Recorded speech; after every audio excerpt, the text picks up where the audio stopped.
Contract वाली बहू। नरेश की माँ अपने बेटे से मिलने दिल्ली आ रही है। इस बात का पता चलते ही नरेश के दिल में हलचल मच जाती है।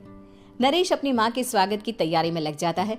साथ ही उसे डर भी सताने लगता है कि उसकी माँ कहीं अपनी पुरानी जिद पर फिर से बैठ ना जाए। हे भगवान, इस बार बचा लो, अगले साल पक्का माँ की जिद पूरी कर दूंगा। तभी दरवाजे की घंटी बजती है। नरेश दरवाजा खोलता है तो सामने अपने मकान मालिक को देखकर हैरान हो जाता है, क्योंकि उनके साथ एक सुंदर सी लड़की भी थी। अब नमस्ते अंकल, कुछ काम था, मुझे बुला लेते। आपने क्यों कष्ट किया? अरे नहीं नहीं, इसमें कष्ट कैसा, मैं तो बस तुम्हें रीना से मिलवाने आया था। आज से रीना तुम्हारे साथ इसी फ्लैट में रहेगी। अंकल, कोई लड़का फ्लैटमेट नहीं है? एक अनजान लड़की के साथ रहना मेरे लिए थोड़ा अजीब होगा। देखो नरेश, मैं तुम्हें पहले भी बता चुका हूँ कि इस फ्लैट में तुम्हें किसी ना किसी के साथ एडजस्ट करना ही होगा, या फिर तुम अकेले पूरे फ्लैट का किराया दे दो, मैं किसी को नहीं रखूंगा। नरेश अपने मकान मालिक की बात सुन के रीना के साथ रहने के लिए तैयार हो जाता है, पर अंदर ही अंदर उसे ये बात खाने लगती है कि वो अपनी माँ को क्या जवाब देगा जब उसकी माँ रीना के बारे में उसे पूछेगी। दिन बीतने लगते हैं। नरेश और रीना अच्छे दोस्त भी बन जाते हैं, पर अभी भी नरेश अपनी प्रॉब्लम का सलूशन नहीं ढूंढ पाता। एक दिन नरेश बहुत परेशान सा बैठा होता है। तभी रीना उसे पूछती है, क्या हुआ नरेश, तुम काफी परेशान लग रहे हो, सब ठीक तो है ना? हाँ सब ठीक है, बस एक छोटी सी प्रॉब्लम है। वो एक्चुअली 2 दिन बाद मेरी माँ मुझसे मिलने आ रही है। अरे तो इसमें प्रॉब्लम क्या है, ये तो खुशी की बात है। हाँ रीना, बट मेरी माँ एक जिद लेकर बैठ गई है कि मैं शादी कर लूँ, पर मैं अभी इस चीज़ के लिए तैयार नहीं हूँ। ऊपर से जब वो तुम्हें देखेगी तो 100 सवाल करेगी, क्या जवाब दूंगा? अरे इसमें कोई टेंशन वाली बात नहीं है, मेरे पास ना इस प्रॉब्लम का सलूशन है, जिससे ना तुम्हें शादी करनी पड़ेगी और ना ही तुम्हारी माँ मेरे बारे में कुछ पूछेंगी। रीना की बात सुनकर नरेश सोच में डूब जाता है। वो सोचता है कि रीना खुले ख्यालों वाली लड़की है, कहीं माँ को सच बता ना दे। नरेश को सोच में डूबा देखकर रीना कहती है, अरे क्या हुआ, किस सोच में पड़ गए?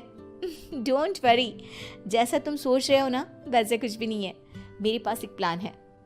मैं कुछ समझ नहीं पा रहा हूँ, कैसा प्लान? मैं समझाती हूँ। हम ना एक कॉन्ट्रैक्ट मैरिज कर लेते हैं। फिलहाल मेरे पास जॉब नहीं है, तो तुम इस रूम का किराया दे देना जब तक तुम्हारी माँ यहाँ रहेंगी, सिर्फ तब तक। और तुम अपनी माँ से कह देना कि मैं तुम्हारी पत्नी हूँ, इससे वो मेरे यहाँ रहने पर कोई सवाल भी नहीं करेंगी। अरे बात तुम्हारी ठीक है, पर माँ से झूठ बोलना, ना ना बाबा, मैं ये रिस्क नहीं ले सकता। कोई और आइडिया दो ना तुम। देखो मंजूर हो तो बोलो, वरना सच बता दो, मुझे कोई प्रॉब्लम नहीं है। रीना की बात सुनकर नरेश सोच में डूब जाता है। बहुत सोचने के बाद जब उसे कोई रास्ता नहीं मिलता तो वो रीना के बताए हुए रास्ते पर चलने के लिए तैयार हो जाता है। वो रीना से बात करता है और अपनी माँ की पसंद और नापसंद के बारे में बताता है। रीना भी नरेश की सभी बातों को ध्यान से सुनती है, ताकि कहीं उससे कोई गलती ना हो जाए। आखिर वो दिन भी आ जाता है जब नरेश की माँ उससे मिलने दिल्ली आ जाती है। नरेश अपनी माँ को फ्लैट पर लेकर जाता है। जैसे ही नरेश की माँ फ्लैट के अंदर जाती है, रीना उसके पैर छू लेती है। ये देखकर नरेश की माँ थोड़ी घबरा जाती है और नरेश से पूछती है, अरे बेटा नरेश, ये कौन है? माँ, ये आपकी बहू रीना है।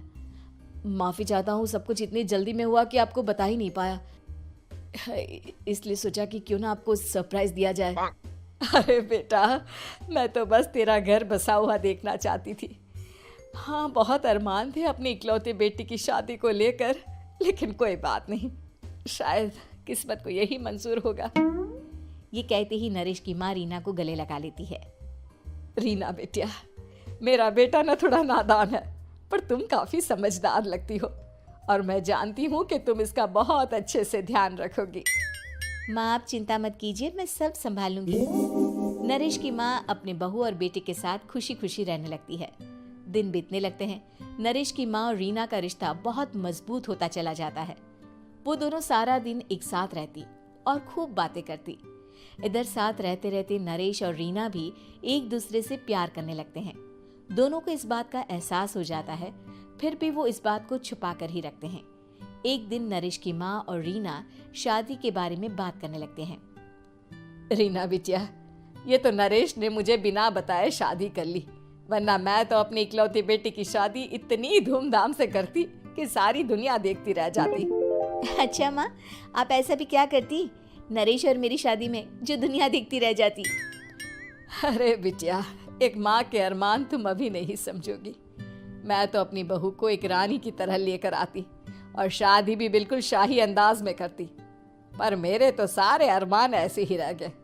खैर, मुझे तो अपने बेटे और बहू की खुशी चाहिए बस। ये कहते हुए नरेश की माँ की आंखों में आंसू आ जाते हैं।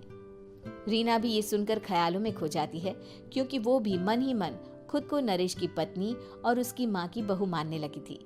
शाम को जब नरेश ऑफिस से घर आता है तो रीना खुद को रोक नहीं पाती और नरेश के सामने उसकी माँ को अपने और नरेश के रिश्ते का सारा सच बता देती है।